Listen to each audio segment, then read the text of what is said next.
Woo, baby, I love it. It's a good day to grind. It's hot. It doesn't even start getting warm till the heat index gets over 100. It's 95 today with a heat index of 107. Right in my wheelhouse, baby. That's what I like to see. It is a day to grind it out, to sweat it out, to make some swing changes.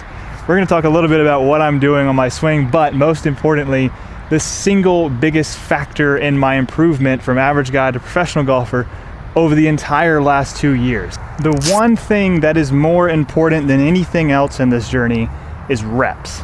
Reps on the practice tee, reps on the range, reps on the putting green. Most importantly, obviously, is tournament reps. Every rep we take has to be intentional. When we don't have a lot of reps to give, if you're a weekend warrior guy out there playing every Saturday, practicing once, maybe twice a week, every single rep you take, every single swing you make has to be intentional. If you're really truly trying to get better, when you grind, when it's 107 degrees out here, you got to make the most of every swing. Just wanted to jump in for a second and say a quick reminder that time is running out to get your Bend Utah Golf Wyoming Open limited edition shirt. These shirts are going to fund the Wyoming Open, and round 1 is on July 11th, so you're going to want to get your shirt before then. If you want to know more about that, click the link to the video here, and to get your shirt, use the link in the description. When you do so, you will get access to special behind-the-scenes content and private videos just for those who have purchased a shirt. Make sure to like the video, share it with somebody you think can use it, and don't forget to get your shirt before it's gone. Now, I've talked at length before about the importance of being intentional, so I'm not going to beat the dead horse here. There's 2 goals for me in this video today, 2 things that I want you to take away from watching this video. First is practice with a purpose. Gotta practice with a purpose. If you're practicing without a purpose, don't even bother. It's not worth your time. The second one, and this is the most important thing that I've learned over the last 2 years, there is no replacement for getting in the stuff. Getting in the dirt, getting in the mud, get in the trenches, get in the arena. Whatever your arena is, whether it's competitive golf like it is for me, or sales or marketing or anything else in the entire world, there is no replacement for doing the thing. I can come out here and practice intentionally for 4 or 5 hours a day, 6 days a week. I will tell you right now, I learn more in one competitive round of golf than I do all week in practice. Yes, practice is great for ingraining the swing. Yes, practice is necessary for making improvements, but I learn more from doing the thing.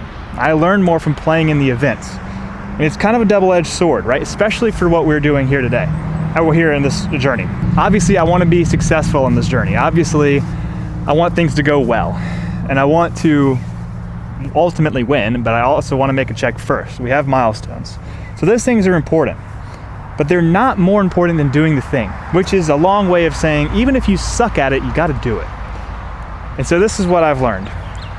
You got to suck, and you got to suck on stage. You got to suck in the arena, and that's how you learn.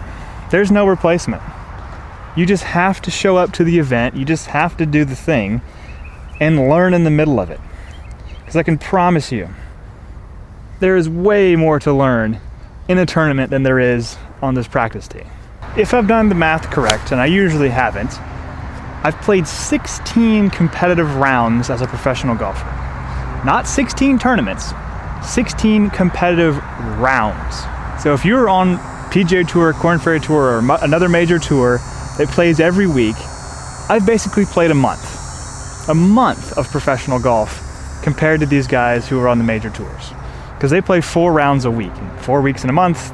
There you go, 16 competitive rounds. I've done that over the course of the last year and a half. So each competitive round I play has to be a learning experience. If I leave that round and I don't take notes, if I don't make these videos, if I don't learn, I've wasted my time. And that's the only way that I've wasted my time. Contrary to what I believe sometimes on the course when I'm shooting a bad number, the only way to really waste your time on a golf course is to fail to learn, especially when you're in a position like I am. The 3 biggest things I've learned in the last year and a half as a pro golfer, in no particular order. Firstly, patience and discipline will get you a lot farther than a 340-yard drive will. I've seen plenty of guys that can hit the ball really far and really well score really poorly because they get suckered into going for every single pin. They miss on the short side. They hit it in the water. Everybody knows this. But the reality is, in order to play smart, you have to be incredibly disciplined. Everybody talks about it like it's easy to play smart golf, like it's easy to take a 7-iron off the tee. It's really freaking hard. It is way easier to rip a driver on every hole. There's way less thinking involved in that. You have to be so disciplined, so patient, and so trusting in your game to play smart.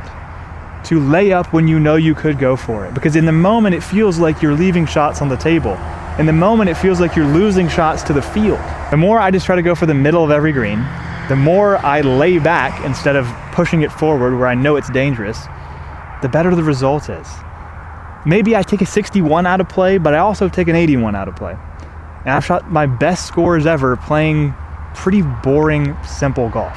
The second thing that I've learned in this journey to professional golf, if you're trying to do something like become a professional golfer or change careers or anything else like that, you have to stop counting the cost. You just can't count the cost.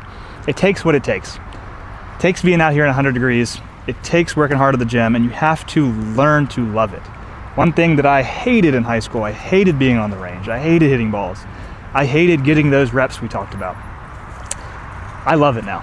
I got to a point where I almost love practicing more than I love playing. Something about being out here and sweating and grinding and working hard in the gym, I'm obsessed with it. I'm addicted to it. And it can go too far.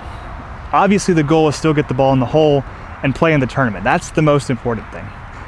But you can't count the cost. It takes what it takes. Third thing I've learned, the most important thing I've learned, and the hardest thing to learn, the thing I'm honestly still learning, is that I belong here. Not because I'm better than anybody, but because I don't belong here any less than anybody.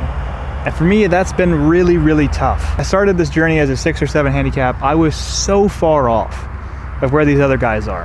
I was so far out of the world in the realm of golf knowledge that I had no idea what I was doing, frankly. I mean, literally none, looking back at it. And so it made it very hard for me to go into these places, into these environments, and feel comfortable. I'd never played at a private club in my life before last year. And so walking in there is very uncomfortable for me still. And it's very hard for me to get used to feeling at home there, feeling like I belong there. And one thing that I've learned over the course of watching many rounds of other guys playing, of myself playing, I don't belong there any less than anybody else does. I don't know if I can go as far to say that I truly belong there yet. I don't know if I feel that, but I do feel that I don't belong any less. We're all just a bunch of dudes hitting the golf ball with a stick. You know, at the end of the day, it's just really not that big a deal. And it's so easy to say that on this side of it. On the other side of it, it was so hard to learn that lesson. And again, it took reps. That's what it took. It took me showing up to tournaments, playing bad, seeing other guys play bad, playing good, seeing other guys play good. You just kind of start to see how the game ebb and flows. Everybody's wrapped up in their own world. Nobody really cares that you're there or somebody else is there.